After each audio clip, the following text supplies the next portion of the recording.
I have watched tons of Dragon Ball fact videos, because I love me some Dragon Ball. But one thing I've noticed is a lot of these, while very well made, are not made by Dragon Ball fans specifically, and thus leads to facts many might already know, which is annoying seeing as tons of these videos boast the title, Facts You Don't Know.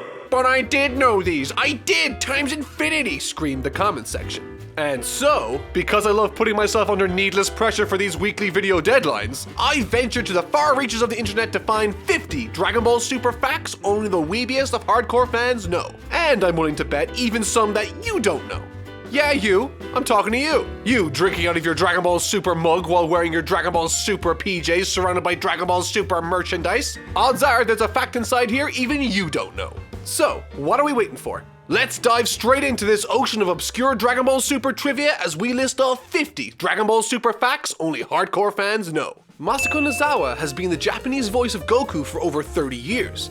But did you know that she has 2 Guinness Book World Records to her name? That's right. On October 25th, 2016, she was certified as the voice actor who voiced the same character in a video game for the longest period, and longest video game voice acting career. As of December 14th, 2017, her record stands at 24 years, 8 months, and 24 days. We all love next episode previews, or hate them if you hate spoilers, but if you have a keen eye, you might notice differences and mistakes in certain episodes' NEPs. This is due to these cuts or parts of the next episode not being complete yet. Infamously, in the NEP for episode 6, Vegeta is seen with 2 left hands. In a lesser known next episode preview for episode 5, the symbol is missing from the back of Goku's gi. Both Vegeta's hands and Goku's gi were fixed in time for their respective episodes airing. Longtime Dragon Ball animator Masahiro Shimanuki, after working on Dragon Ball Z, went to work on One Piece during Dragon Ball Z's inactivity in the late 90s and 2000s. After years of working on One Piece, he was asked to animate the opening for 2005's Dragon Ball Z sagas. You can clearly tell that these designs are distinctly One Piece and not very Dragon Ball. Thankfully, he's back to animating Dragon Ball the way it's meant to be done. Dragon Ball Super's Japanese voice actor for Krillin, Mayumi Tanaka, also voices another popular anime protagonist in One Piece's Monkey D. Luffy. Speaking of the Japanese voice cast, did you know that the voice of Yamcha, Toru Furuya, also voices Daddy the Father and Sabo from One Piece? The original Japanese voice of King Kai was Joji Yanami. Currently in his late 80s, he has been working on Dragon Ball since 1986, over 30 years ago. He acted as the narrator, Dr. Briefs, the King, Dr. Frapp, King Kai, and Babidi. Unfortunately, he has recently fallen ill, giving up the role of King Kai to Naoki Tatsuta. Speaking of which, Naoki Tatsuta is the Japanese voice of Oolong. He also voices Korin, Icarus, Bubbles, Dragon Ball Super's Vegeta, and recently, as I've told you earlier, King Kai. Speaking of King Kai, you know how Sean Schemmel voices both Goku and King Kai in the English dub of Dragon Ball Super? It's an unlikely, hilarious pairing. Well, the French voice of Goku, Patrick Borg, also voices Majin Buu in Dragon Ball Super. Smack dab in the middle of the Resurrection F arc comes episode 20, within which Krillin's phone begins to ring. Fans of One Piece will notice his ringtone immediately. It's an OP for One Piece titled We Are. The animation supervisor responsible for episode 5 got a really bad rap after the episode got turned into a meme online. But did you know that he is also responsible for this piece of animation produced for episode 111? Remember this scene from Dragon Ball Super? Well, did you know that this was the first time Goku and Gohan fought since their training for the Cell games? That's a long time ago. Oftentimes, fans will complain and wonder why Krillin doesn't use the Kienzan after a solar flare. See how I use the English and the Japanese? Well, in the new Fighter Z game, that is one of his auto combos. And yes, I'm totally counting that as a Dragon Ball Super video game. Fighter Z went to extreme efforts to make the game look as though it was ripped straight from the manga. However, Goku's transformation into a Super Saiyan might be familiar for another reason. Sean Schemmel publicly stated that he wanted the US release of Resurrection F to surpass the $9.3 million box office that Dragon Ball Evolution set. However, the film only managed $8.4 million domestic. Toei Animation and Shueisha wanted to create a new series like Dragon Ball Super as early as 2008, but series creator Akira Toriyama at the time wanted no part of it. Did you know Dragon Ball Super's Battle of Gods arc mostly takes place over the course of an afternoon? However, this is nothing compared to the Majin Buu arc of Dragon Ball Z, whose 70+ episodes all took place over the course of a day and a half. Speaking of arcs, the Resurrection F arc, although having a short 3-part manga series accompanying the movie's release, is not part of the official Dragon Ball Super manga by Toyotaro, making it the first canon entry and the second ever saga alongside the Garlic Jr. saga from Z to not be included in the official manga. The Future Trunks arc of Dragon Ball Super is the first arc in Dragon Ball history to have the main antagonist successfully complete their evil plan while also losing. But that's not all. This arc also features the second time a main arc antagonist was physically killed by Trunks. The first being Frieza sliced down the middle top to bottom, and Zamasu sliced up the middle bottom to top. Interestingly, both sagas are named after future Trunks. On April 1st, 2017, Toei Animation's website announced the Society Survival Arc instead of the Universe Survival Arc. This naturally was an April Fool's Day prank, and the poster advertising this coming arc would soon be changed back to its original state.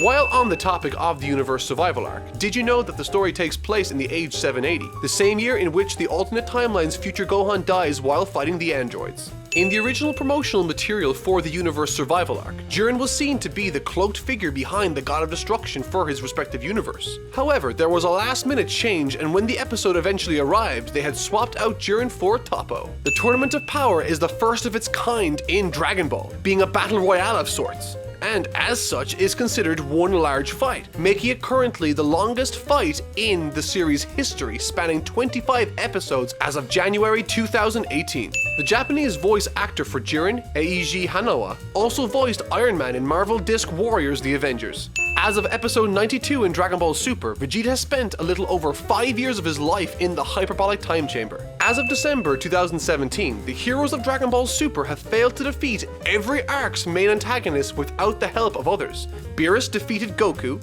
Only with the help of Whis did Frieza fail to destroy the Earth. Goku forfeits to hit, and Zamasu succeeds in his mission, having to be destroyed by Zeno. Yamcha has not fought anyone in Dragon Ball Super, but he has won a damn fine baseball game. In Goku's adult life, Dragon Ball Super is the longest span of time he has gone without dying, currently standing at over 120 episodes of life in a row, and counting. Well done, Goku. There are 12 gods of destruction representing 12 separate universes. Akira Toriyama was responsible for designing Beerus, Champa, Katila, and Sidra, while Toyotaro designed Moscow, Arak, Liqueur, Ivan, and Ramon. The two of them then collaborated to create Jin, Vermouth, and Helles. According to an interview, Akira Toriyama was the one who proposed the idea to turn the movies Battle of Gods and Resurrection F into arcs for Dragon Ball Super, stating that the characters Beerus and Whis were integral to the plot of the series and fans needed to know who they were. The character Monaka, introduced during the Universe 6 arc, is voiced by the same gentleman who voices Belmod, the God of Destruction, Masami Kikuchi.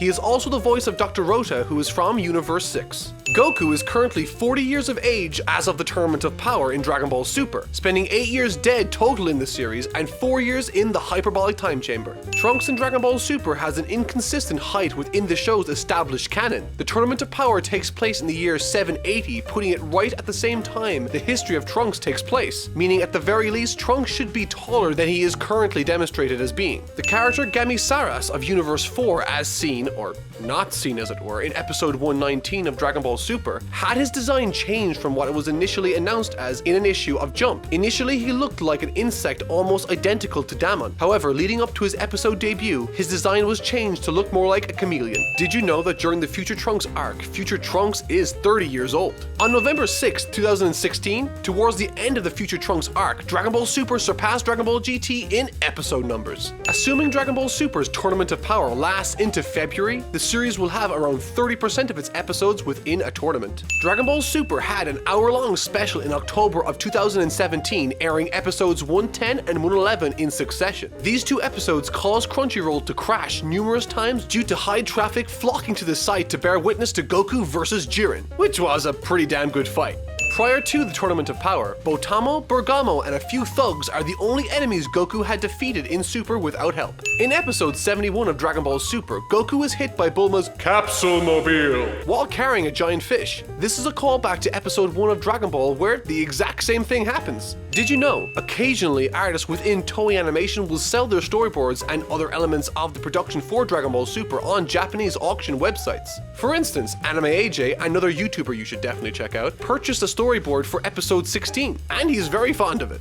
Kiyoshi Hikawa sings the second intro theme for Dragon Ball Super entitled Limit Break X Survivor. But did you know he also appeared before episode 115 as a character addressing the viewer before the episode? Dragon Ball Super's manga is there to promote the anime. While the manga is significantly further behind to the anime in terms of story progression, Toyotaro and his manga are apparently much farther ahead of the anime than we think. Fans saw this in the first teaser trailer leading up to the Universe Survival arc. Instead of animation, we saw Toyotaro's manga panels, despite at the time the manga only being on chapter 19 covering the early stages of the Future Trunks arc. Dragon Ball Super is in the process of covering its 5th arc as of December 2017. If you were to look at episode 119 of Dragon Ball Z, that would bring you to the episode where Trunks awaits Goku's return after his battle with Frieza, meaning Dragon Ball Super covers more arcs in less time. As much as Akira Toriyama loves vehicles and his characters driving them, Toriyama has only drawn Goku driving as a kid in the manga once, and only briefly. Apart from the covers on manga chapters and volumes, Goku has only appeared driving as an adult while in the anime.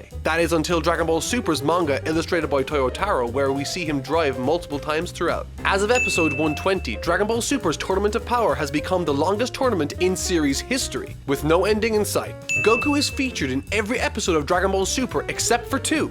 Episode 7 and episode 73. And that's 50. This was my best attempt at making a version of these videos for fans of Dragon Ball Super. I really tried to grab as much trivia as I could from the series. I even ended up rewatching chunks of the series to fact check. Anyways, I hope at the very least you found this entertaining. As always, comments and ratings are very much appreciated, and if you would like to see more Dragon Ball Super analysis, top 10s, or whatever this was, then feel free to subscribe. I upload every week, and who knows what next week's video will be. Even I don't know. Or do I? But that'll do it for this video. Thank you so much for watching.